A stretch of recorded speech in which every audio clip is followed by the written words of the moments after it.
In a dramatic shift in international diplomacy, the United Kingdom has announced its formal recognition of a Palestinian state, making it the first G7 country to take such a step.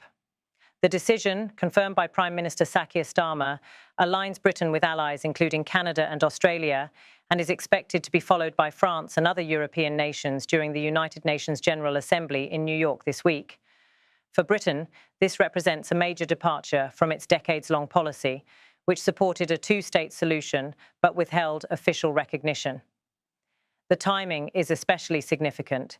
Israel's military campaign in Gaza, launched after Hamas's unprecedented assault on southern Israel on October 7, 2023, has intensified, drawing mounting criticism from global leaders.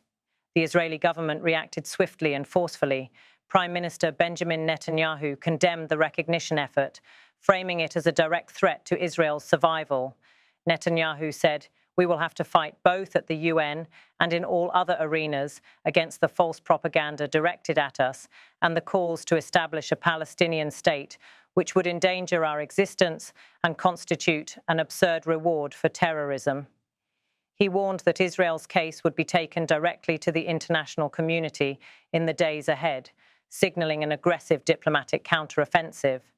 Israeli officials later reiterated the Prime Minister's point, accusing European leaders of ignoring the suffering of Israelis still reeling from Hamas's October attacks and the ongoing hostage crisis.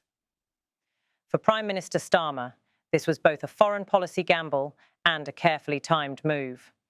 According to political correspondent Jack Fenwick, Britain's Labour government had long supported the concept of two states, but resisted recognition until the right moment. That moment, Fenwick explained, was defined by Israel's continued military escalation and settlement expansion in the West Bank. Ministers argued that without action now, the possibility of a two-state solution could vanish. David Lammy, the UK's Deputy Prime Minister, pointed to Israel's rapid settlement growth as a decisive factor, calling it incompatible with peace efforts. Critics, however, accused Starmer of bowing to domestic political pressure. Labour had faced internal dissent and voter discontent over its cautious early response to the Gaza war. Figures such as Jeremy Corbyn and the Green Party had been vocal in denouncing Britain's stance. Recognising Palestine, critics argued, was as much about winning back political credibility as it was about international diplomacy. The UK was not alone. Almost simultaneously, Canada and Australia announced their recognition of Palestine. Canadian Prime Minister Mark Carney declared, "Current Israeli government is working methodically to prevent the prospect of a Palestinian state from ever being established." He added that Canada was offering its partnership to build a peaceful future for both the state of Palestine and the state of Israel. In Canberra, Australian Prime Minister Anthony Albanese and Foreign Affairs Minister Penny Wong issued a lengthy joint statement. They confirmed, effective today, Sunday the 21st of September 2025, the Commonwealth of Australia formally recognises the independent and sovereign state of Palestine. The statement emphasised that recognition was part of a coordinated international effort to build new momentum for a two-state solution, starting with a ceasefire in Gaza and the release of hostages. It also made clear that Hamas must have no role in any Palestinian government and tied further diplomatic steps to reforms promised by the Palestinian Authority. The move highlights a growing split with Washington. Former US President Donald Trump, during a recent visit to the UK, had bluntly rejected the idea. Sitting beside Starmer, he reportedly told the Prime Minister, "I think you've got this one wrong." Trump has remained a strong defender of Netanyahu, signalling that under his leadership, the US will not support recognition. That divide poses challenges for Britain, which has historically balanced its Middle East policy with alignment to Washington.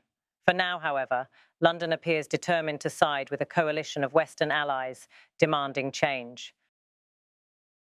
Minutes after Canada and Australia went public, Starmer issued his own statement. On social media, he declared, "Today, to revive the hope of peace for the Palestinians and Israelis and a two-state solution, the United Kingdom formally recognises the state of Palestine." He followed with a video message elaborating on Britain's commitment to peace and security for both peoples. Starmer stressed that recognition did not diminish demands on Hamas, including the immediate release of hostages and rejection of any governing role for the militant group. While many praised the diplomatic step, human rights groups voiced skepticism. Amnesty International welcomed recognition, but warned it would mean little without concrete action.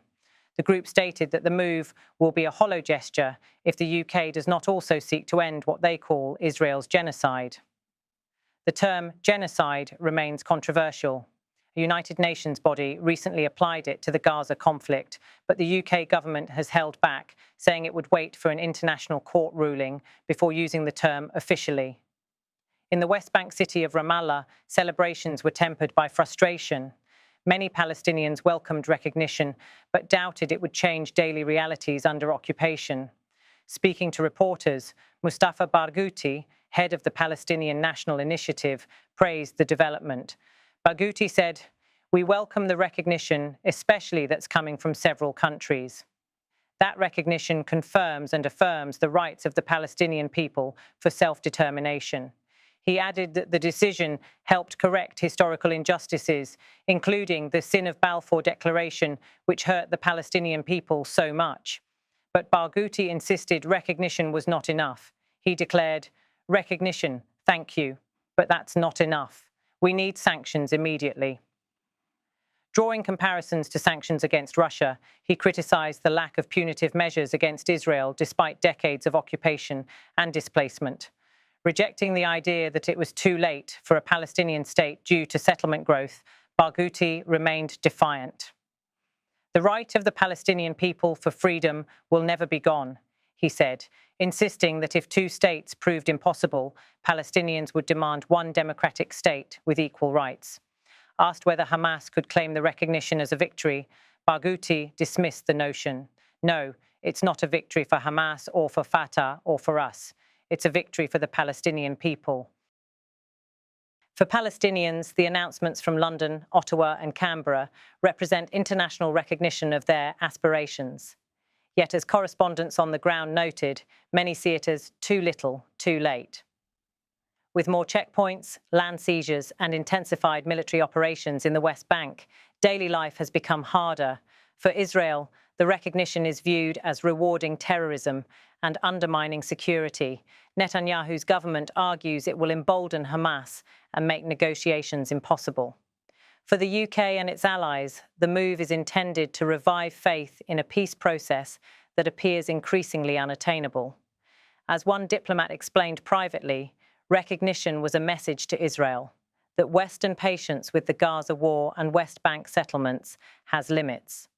Attention now turns to the United Nations General Assembly. France is expected to join the UK, Canada and Australia in formal recognition, further isolating Israel diplomatically. Arab states have welcomed the moves, while Washington's reluctance underscores the deep divisions among Israel's allies.